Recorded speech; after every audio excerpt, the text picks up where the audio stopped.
Messi de retour à Barcelone, ce qui semblait être au départ une rumeur impossible devient une piste de plus en plus sérieuse. D'ailleurs le vestiaire du Barça a son petit avis sur la question, restez branchés, on vous explique tout ça dans un instant. Foot.fr, fournisseur officiel de football.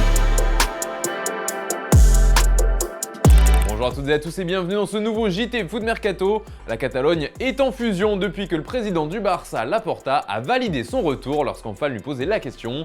Et bien maintenant, c'est au tour du vestiaire barcelonais de s'enflammer au sujet de Messi. D'après le journal Sport, le retour de la Pulga agite le groupe Blaugrana à tel point que c'est devenu un sujet de discussion chez les joueurs qui y croient de plus en plus. Il faut dire que le groupe a eu des échos positifs de la part du club. Ils savent que le Barça s'active réellement pour faire revenir Messi à la maison. Après Sport, le vestiaire serait ravi que Messi revienne à Barcelone. D'ailleurs, Robert Lewandowski avait annoncé publiquement qu'il était en faveur de son retour. Reste à savoir si le club catalan y parviendra.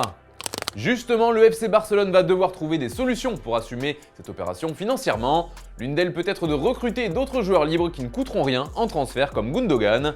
L'autre solution peut être de viser des joueurs au profil plus surprenant. Des pistes au nom peut-être moins sexy mais pas forcément avec moins de talent. Et c'est vers ça que pourrait tendre le Barça. Il faut dire que les Blaugrana n'ont pas trop le choix. Il va falloir se débrouiller. En attaque, leur choix numéro 1 serait Vitor Roque de l'Atlético Paranense. Un nom pas forcément très connu du grand public, mais un sacré talent qui attire de nombreux clubs, à tel point que son équipe devient gourmand et demande au moins 50 millions d'euros pour le laisser filer. Un prix trop élevé pour Barcelone, qui ne fera pas de folie. C'est pourquoi le club se tourne vers des profils encore moins connu selon Sport. C'est le cas par exemple de Gift Orban qui a l'avantage de connaître l'Europe. Autre joueur suivi par le Barça, c'est Rasmus Højlund. L'attaquant danois brille avec l'Atalanta et son prix commence à grimper en flèche. Si les Catalans le veulent, ce sera cet été ou jamais. Selon El Chiringuito, les pensionnaires du Camp Nou sont sous le charme de Dani Pérez. Il est sous contrat jusqu'en 2025 avec le Betis. Le Barça veut le recruter même si ce serait dans un premier temps pour le faire jouer avec l'équipe réserve. Enfin, dernier nom improbable, c'est celui de Pierre-Emerick Aubameyang. Parti du côté de Chelsea, il pourrait revenir finalement en Catalogne, c'est en tout cas le souhait du joueur. Le Barça lui a fait savoir qu'il faudrait se faire libérer par Chelsea ou qu'il vienne en prêt. Autre demande des Blaugrana, Aubame devra diviser son salaire par 2 pour re-signer à Barcelone. Tout ceci nous amène à la question du jour les amis. Que pensez-vous du mercato qui s'annonce en Catalogne? Sera-t-il une réussite?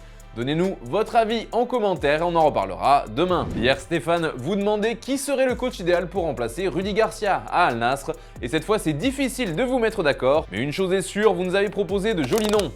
Dans le reste de l'actu, Wilfried Zaha attise la convoitise de plusieurs équipes, en Angleterre mais également en France. En effet, selon nos informations, c'est l'Olympique de Marseille qui s'est vu proposer l'attaquant de Crystal Palace et qui ne dirait pas non. Au contraire, Zaha a l'avantage d'être libre de tout contrat cet été, mais forcément la bataille s'annonce bien difficile pour le signer puisque le Borussia Dortmund, Arsenal et même l'AS Monaco sont intéressés, de même que le Bayern Munich. Affaire à suivre. Et justement, à propos du Bayern, le club a du mal à remplacer Robert Lewandowski au poste de numéro 9. Même si Sadio Mané ne veut pas faire de cadeau au club et compte rester jusqu'à la fin de son contrat, il pourrait bien avoir encore un peu plus de concurrence en attaque la saison prochaine. On parlait tout à l'heure de la piste Zaha, mais ce n'est pas tout. En effet, le club bavarois suit avec intérêt plusieurs joueurs, dont Victor Osimhen. Et le prix du Napolitain pourrait bien grimper encore, d'autant qu'il y a de la concurrence avec le PSG. D'ailleurs, Paris s'intéresse à un autre buteur qui est dans le viseur du Bayern. Il s'agit de Jonathan David, selon Sky Sports, même si pour l'instant, aucune discussion n'a vraiment débuté. Et puis c'est officiel, Manchester City lance son grand projet à 341 millions d'euros. Il ne s'agit pas d'un transfert record, mais d'un plan d'agrandissement du stade. En effet, un permis de construire a été demandé à la mairie de Manchester, comme l'expliquent les Sky Blues sur leur site officiel. Le but, augmenter la capacité du stade à plus de 60 000 places, mais également plusieurs nouvelles installations.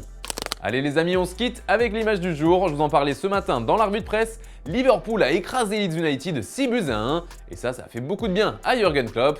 Après la rencontre, il a donné une anecdote qui s'est passée pendant le match et qui lui a redonné le sourire. Je vous laisse écouter ça, bonne soirée et à demain. The moment of the game, the best I enjoyed the most was the 92nd minute. I think it's already 5 or 6-1 and we lose the ball and 4 players chase the poor player from Leeds in that moment down.